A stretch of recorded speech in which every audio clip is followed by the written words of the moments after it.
Thanks for joining us. I'm your host, Michael MacBride. I'm joined by our dynamic duo of psychologists. I'm Dan Kessler. I'm a clinical psychologist, and I look forward to this high point of my week, which is recording a podcast where my business partner, Dr. Gayle MacBride, and I get to sort of dive into usually a complex issue around relationships, and I learn a lot from her.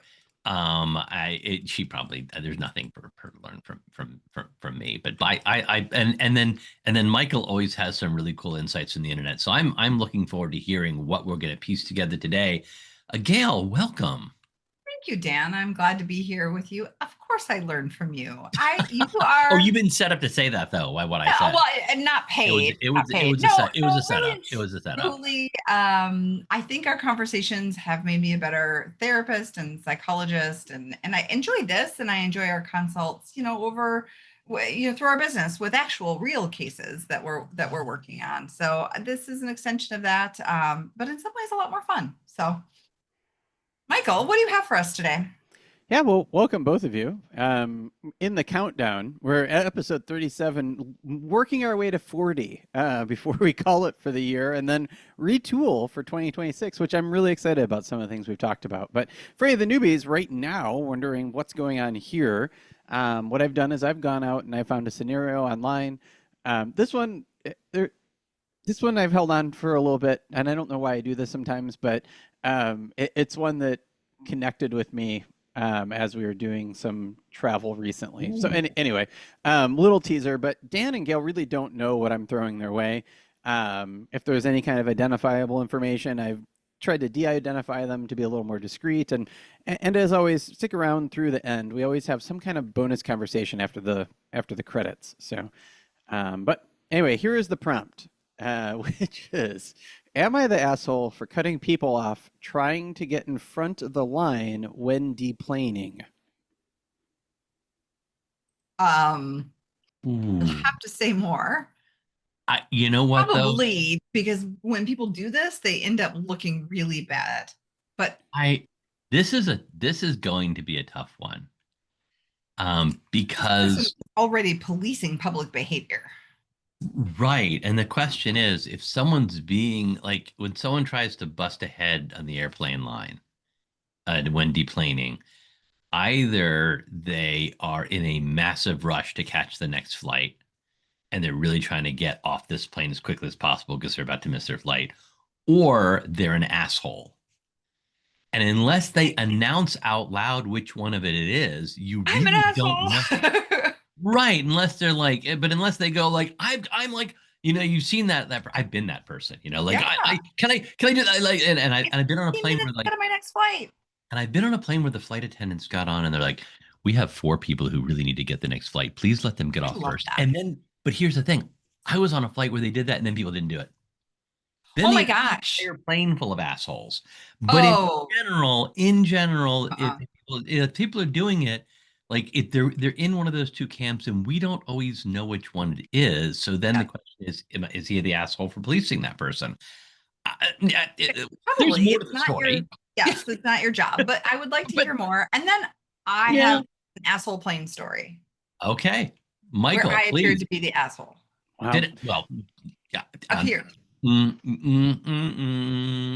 Okay. I love it.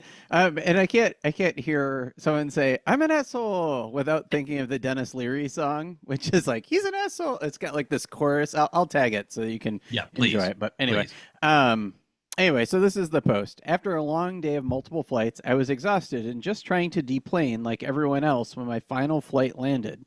I got up with everyone else when the seatbelt sign went off, grabbed my stuff, and stood in the aisle next to my seat, trying to give others space, but not looking to lose my spot. That's when a guy behind me suddenly tried to shove past. I subtly stepped back to stop him. He told me in his mocking tone, "That's my wife," like it justified cutting ahead of all of us. I glanced back and saw her behind me, but I told him, I don't care. I don't really understand that part, but whatever. I think they're both standing behind this guy. Yeah. He kept trying to... The wife bumped into him, and he just threw her under the bus. He kept trying to argue with me, acting like I was being irrational. I said something like, maybe next time don't cut in line, and tried to move on, but he blocked me from getting my luggage, still trying to reason with me. Eventually, he gave up, called me a jerk, and walked off saying he was being the bigger person. His wife then hit me on the heel with her bag and stormed past like a toddler having a tantrum. I didn't say anything, just waved them by once we were off the plane.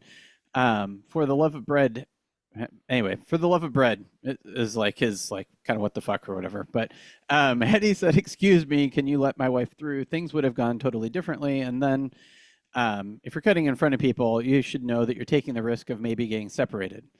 I'm becoming more and more like Squidward. So am I the asshole? So let me just understand. So wife pushed past this guy, and then the guy wanted past because the wife pushed in front. I think Correct. the other way. Yes. Oh, okay. No, yeah, the pushed, wife got ahead essentially, and then the husband then got he. separated, and then yeah. So Yeah, I totally understand and feel the impulse here. You have one person who has made a social faux pas, I'll say. I'll soften it a little bit, but by this woman pushing ahead. And clearly it got the hackles up on this guy, but his response was not okay. The OP just, staring at the guy and going, I don't care. I think he escalated it. That's not how you de-escalate this. And he's probably escalating because he's feeling escalated. He's feeling like, Dan, you've talked about the parking lot territory. His territory is valuable to him, even though it's only valuable for as long as you hold it and whatever else. I think everybody kind of sucks. I don't even know that we need to dissect it a whole lot. I think everyone's being a prick right here. Yeah. Just like maybe not. All right. Maybe it's and it may be too strongly worded, but don't push ahead of people. If you do get separated, like you're not then entitled to push past someone, but also like this one this one makes me feel weary. Like, Yeah. why don't you just like, yeah, it is the guy shouldn't get ahead of you, but like We have that, societal and cultural norms. You stand with your seat. If I'm yeah, in row 17 and you're in row 18, you stand behind row 17 until 17 is deplaned. Unless, like you said, there has been an explicit instruction on the flight attendant's part to say, hey, anyone who's got to catch a flight, we ask you to deplane first. That is the common understanding of how this works. and if the wife Runs got ahead. ahead, if his wife got ahead, she could step into the seat area and let everyone pass, and then the husband can join her. Yep. If the guy sees the husband pushing past, like he could let him, or he could like they were just everyone's kind of being a jerk here. Maybe Where not. I Maybe not everyone's an asshole, but everyone here, like, I've got it. Like, you're hot. Air travel. Sorry, we're not going to get any. We're not going to get any Delta sponsorships out of this, but air travel sort of sucks. Like, it's hot. It's uncomfortable. The seats are increasingly uncomfortable. And I travel a fair bit, but you're never like, oh, this is great. Like, oh, I just can't wait to sit on that plane for 4 fucking hours. It's awful. It's uncomfortable. Everyone just wants to get off the damn steel tube as quickly as possible, or aluminum. Sorry if Paul's listening. Yeah, aluminum. We just want to get off the tube, right? And I get it. Like this is a great opportunity for everyone to have offered grace in a situation that sucks across the board, and nobody did. But we have, I think, really pretty clear prescriptive rules that people learn really quickly about how you deplane. And again, I go back. Oh yeah. It is row by row. Where I think it gets a little dicey is who in row 17 gets to go into the aisle first. And that's a little bit of like every person for themselves, especially if you're on the aisle. Whoever jumps up first is kind of there. And you might be able to say, hey, that's my wife. And so, the person at the aisle seat, takes the middle seat with them. But beyond that, like it's not your place to push ahead just because you can get in the aisle faster. Yes, Michael, you're raising your hand. I know. I want to challenge this a little bit. So it's interesting. Yeah. Part of the reason this one grabbed me is, of course, I've seen this dynamic, and it's fascinating to me. And it feels like when I travel, the few times we've traveled internationally, I see it even more than than Longer domestic flight. travel, longer flights, more pressing connections, those kind of things. Also, whenever I have gone to California, I see it all the like way more than when we travel back and forth between Midwestern cities and things. And so I wonder, I don't know that there is a clear instruction about how to deplane. And one of the things a lot of the people on the internet pointed out is like, why don't they fucking add that to the video that you watch at the beginning? I mean, they spend all this time telling you what to do when or if the plane crashes, which nobody wants to happen. And yet you have to deplane every time. Spend a little time talking about what that should be. I'm going to jump in with a hard disagreement and a hard pass because once Delta starts telling us how to deplane, they're going to do it in some Sky Medallion fucking order. And I'm going to be in zone fucking 5 again and sitting on that metal ass tube. Nope. I don't want the airlines having their hand in this. I'm gonna agree with Gayle, albeit for different reasons. But it's funny because I've traveled internationally a few times where the primary culture on the plane was different than American culture. Mm-hmm. Like on a plane once where there are people just in the aisles chatting, and which was very culturally appropriate. But no matter where I've traveled, the getting off the plane process has always been the same, which is you get up, it goes row by row by row by row by row by row, and no one kind of shoves ahead. Like this has just been like this is so understandably ubiquitous, and it seems to cross culture and okay, I haven't traveled. There are many places I haven't traveled, but like it doesn't seem to be even a cultural issue or a location-based issue. Like everyone deplanes the same way. So you would argue then the airlines don't need to make a rule because everyone just I don't think no. This is what everyone does. I think, and again, if someone has traveled in an area of the world that has a different way of handling this, please pipe up. I just like everyone here is out of line to some degree in varying degrees. Like you don't get to shove past just because your wife's ahead. At the same time, like if someone's like my wife's up there, I'm gonna get shoved past. Like you're not gonna get off the plane substantially later, right, by stepping back and letting that person through. It's like, and this happened. We, us and our spouses got together yesterday, and on the way to your house, someone like came around me and passed me on the right and zoomed ahead and got in front of me, and like then at the stoplight, like 200 yards later, I'm literally like, they saved 10 feet. And absolutely zero time. And I'm like, well, and we see this all the time in traffic. Like people will, it's not a meaningful difference. Right. Well, and what I was really struck with recently when I traveled and I had a layover and the initial flight out was late and the layover was like an hour.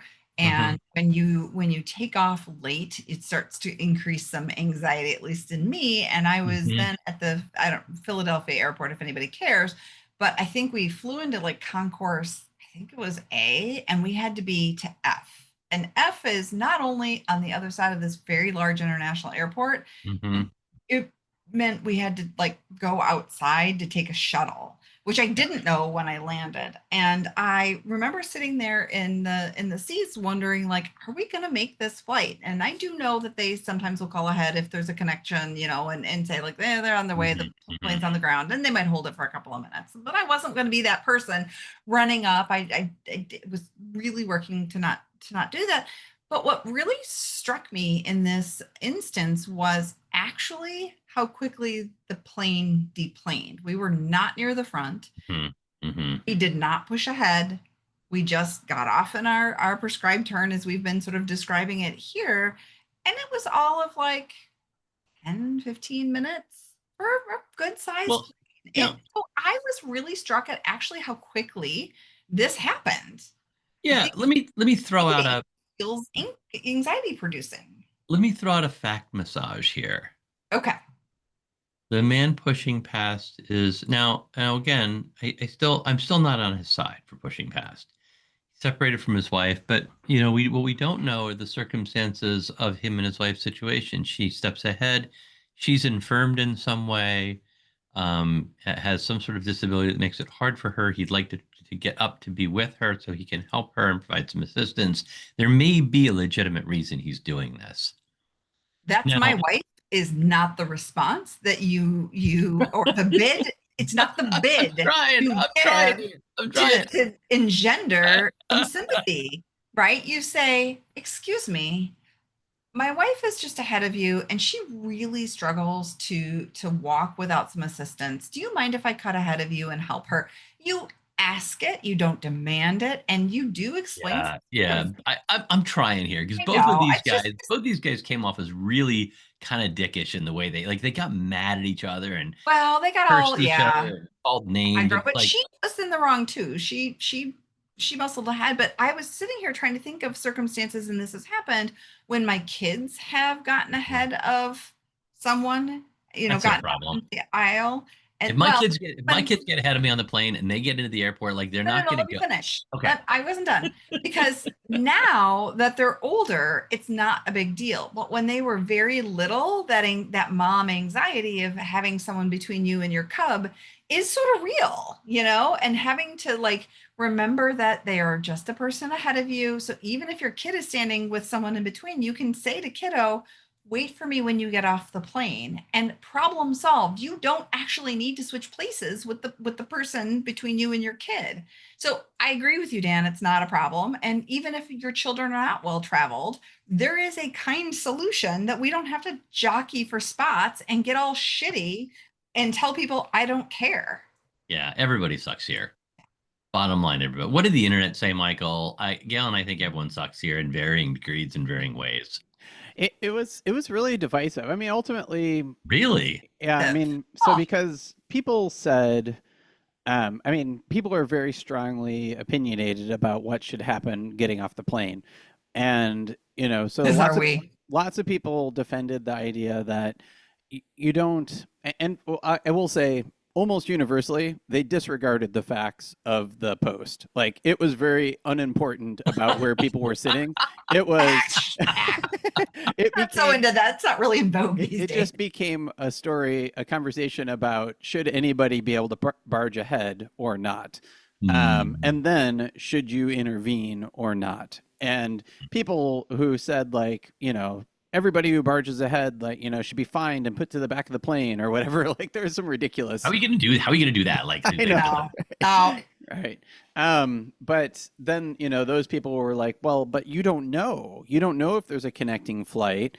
And I'll say there have been times where people have wanted to charge, they've said, excuse me, because I'm often the one who like stands up because I like stretch or whatever in the aisle, and I almost always end up with an aisle seat. And so sometimes I am blocking that person, not intentionally, but I don't know anyway.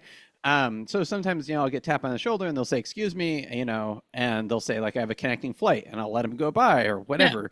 But then I have seen those people clearly not with a connecting flight fucking around in a restaurant, getting a drink or whatever.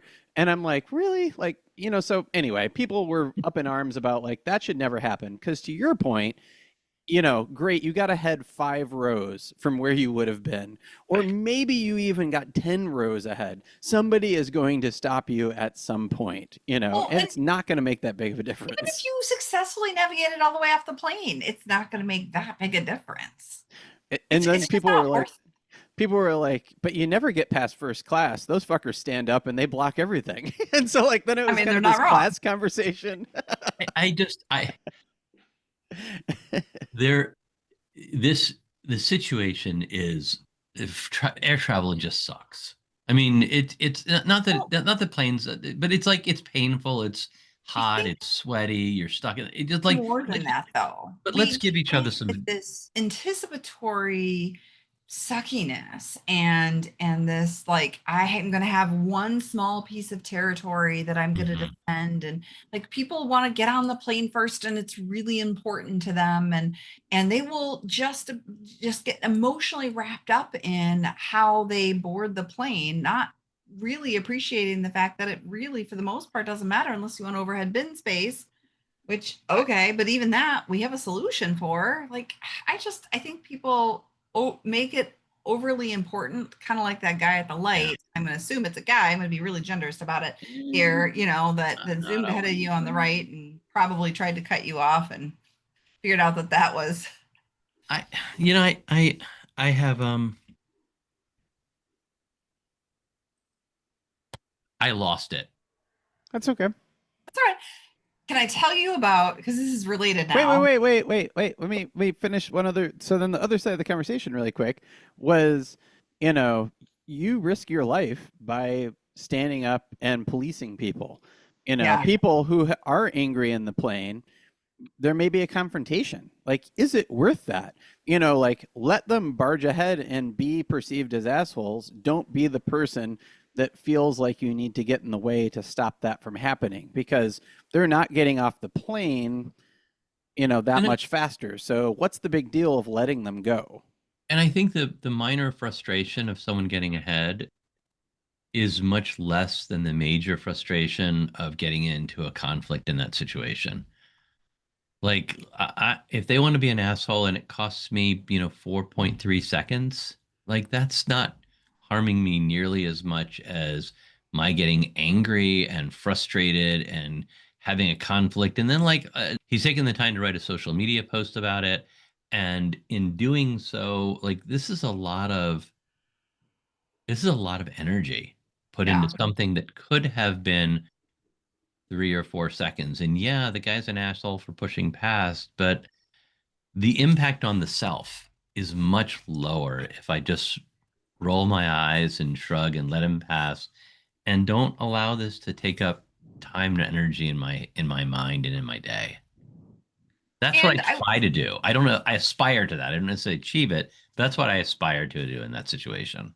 I think that if we can get some mailbag on this would be great, because I Mhm. think the airlines, the flight attendants would tell you if there's a problem on the plane, let us handle it. Don't police it, right? If Right. your Respect. phone slides into the seat area behind you, don't try to go grab it, or like flag us down. And this is what I've heard anyway. Flag us down. We'll help you with that. If you need to change seats because you're seated away from your party, don't try to negotiate that. Let us know. We'll figure it out with you. So the Yeah. flight attendants are there to negotiate those things. Now they're not there in the aisles when we're deplaning, but again, I think that's one of those places where, like you said, Dan, you just let that one go. It's not worth the amount of time and energy that you have sort of poured into this. It just isn't worth it. Mhm. And this gets back to this issue of is he right? Probably. I mean, if someone shouldn't push past you, he's right in being annoyed. But is this worth it? And we get caught up in being right. So, and we see this in couples we work with, Gail, all the time, Mhm. where people are so caught up in being correct that they're missing what makes the marriage work well or work best, or the relationship works best. Substituting that desire to be correct for what's going to help us get along and help our marriage the best.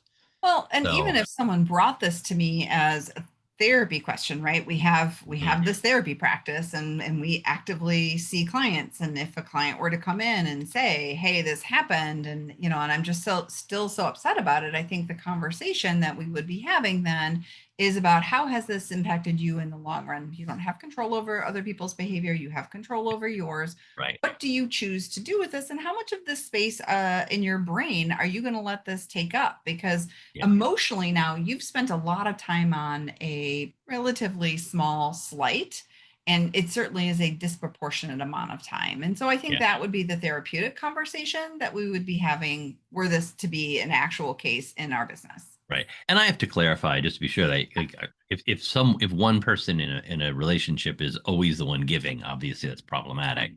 But if we're offering each other grace in relationships all the time, back and forth, that's Mhm. going to be much better. And this is not a relationship. These two people will never see each other again. Which But is still, like, exactly why they shouldn't spend that much time on it. it's just not worth the energy. Yeah. I would like in that situation to think that I would be the guy who wouldn't push ahead. And if there was someone pushing ahead, I'd be the guy who'd be like, fuck, I don't give, like, if this is that important to you, whatever, you know, Yeah. and that's going to leave me feeling much happier when I get off that plane than if I got into an altercation or disagreement with a guy, which is going to leave me all Mhm. agitated. I don't need that shit in my life. Right. No, I agree. All right, hit us with your story. I'm sorry I interrupted you, Gail. So it was interesting. I put our children on a plane to fly unaccompanied once a year. And anyone who hasn't done this before, the expectation is that unaccompanied minors on a plane get brought down to the waiting area by a parent. The kids are placed on a plane in custody of the staff at the airport, and said parent waits there until the plane takes off should there be an issue between when they put when they get on the plane and when they push away. So this year I went to put the kids on the plane to do their annual trip, and it had been delayed, and the number of flights had been delayed, and they were waiting for 4 flight crew to come from another plane. So they just didn't even have a full complement of crew. And so we're sitting here, we're waiting, and well, they started to board, and then they held up, and they realized, I think, that they were short, and we waited for 35 minutes. And when you get that almost ready to board, it's time, and then nope, we're going to wait, like, it raises people's anxiety, and now there's people, they're just standing everywhere, and it's just frigging chaos in the gate area, including this band of people that want to, like, encircle the line area, right? Which then makes it harder for said crew from the plane to come running at full tilt from one plane to another to get onto and so I'm sitting there going, oh my gosh, this is just sheer chaos and whatever. And now you have the people who generally are boarded first. So those people who need assistance, and they've made their way to the front. I mean, that's how close we were, right? So you've got people in wheelchairs and with canes, and they're waiting at the front, and they're just like thrumming to get on. And you just feel the vibration of this group of people just raising and raising and raising. And so finally the 4th flight crew arrive, and they start to board. And the person at the desks, or at the desk, calls my children by name. And so the 3 of us walk up to the front of the line. This is where I look like an asshole, people. The lady in the wheelchair and the gentleman with the cane shot me daggers that should have just, like, laid me out right there. They were so pissed to watch 3 able-bodied persons get called up to the front, until I hugged my children and I waved goodbye, and I turned around and walked out of the gate area. It was an unrealistic expectation that they were necessarily going to be first. They had no idea that we had 2 children who were flying unaccompanied and needed to be handled by staff in a different and specific way. Because by the time I turned around, those daggers turned to, "Aw," because they knew and probably made up some story about where they were going, right? But they knew Mama was letting go of their children, and children were flying without me. So we get really wrapped in a version of a story, in these situations, that creates a very strong visceral emotional reaction. And when you get more information, it can change the story entirely. So I tell this in part to remind people, slow down. Just because you have a narrative in your head doesn't mean it's accurate. Doesn't mean you have all of the information. And it's probably best to just not get that emotionally wrapped up in it. You'll get on the big metal tube. You'll get to the other side, and it all will be right in the world again. Well stated. Yeah. Well, thank you both for another riveting debate and a glimpse into the collective conscience of the internet forums. Remember, morality is often shades of gray, and not just intervene or not intervene or charge ahead or stay in your row. The social norms, they sort of exist for a reason. It makes our lives all easier if we can treat each other with some grace. And Yeah. What she said. Please follow and share Veritas Views on any of the podcast platforms with your neighbors and friends. And as always, stick around through the credits for, whatever else we'll be talking about. See you on the flip side. You can follow Dr. Dan Kessler at Dr. Dan Kessler and Dr. Gayle MacBride at Dr. G. MacBride. Oh, and you can find them both at veritaspp.com. Credits. Tickling the Ivories, Matthew Reddington. Art, production, and design, bringing this show together with flair and finesse, Michelle Love. Recording and editing, turning chaos into something worth sharing, Michael MacBride. Intro, outro, I'm Kelly Buttrick, a VO talent who just happens to be Dr. MacBride's cousin. Cats, CJ, Linus, Sadie, and Griffin. Hosting by whomever lost the coin flip. Interruptions by all their children. The content of this podcast is for informational and educational purposes only and is not a substitute for professional mental health advice, diagnosis, or treatment. Listening to this podcast does not constitute a therapist-client relationship. If you believe you may be experiencing a mental health issue, please seek the assistance of a qualified mental health professional. If you are experiencing a mental health crisis, you can call or text 988 from anywhere in the U.S. to be connected to Crisis Mental Health Services. Thanks for listening. As promised, here's that bonus conversation. Quick question to our mailbag, though. Are there bonus conversations that you found more compelling? We started out with let's talk about stuff in our office, and we've kind of talked some meta conversation around the around mailbag, around other things from previous conversations. We would love to hear from you. What else do you want to know? We're an open book. Not really. We're a mildly open book. We're a partly cracked open book. So, let us know. What do you want to hear about in our bonus segment? Especially as we're thinking about changes for the next year, we could incorporate a lot of those things as well. So yeah, help us out. Write the content for us. We're great. Take it on blind. Yeah. Thanks for tuning in. Tune in next week for a whole nother Am I the Asshole debate. We love hearing from you, so please review us on Apple, Spotify, or, wherever you're listening. If you enjoyed this podcast, please review, like, and follow. Also, give it a share. This helps us reach more listeners.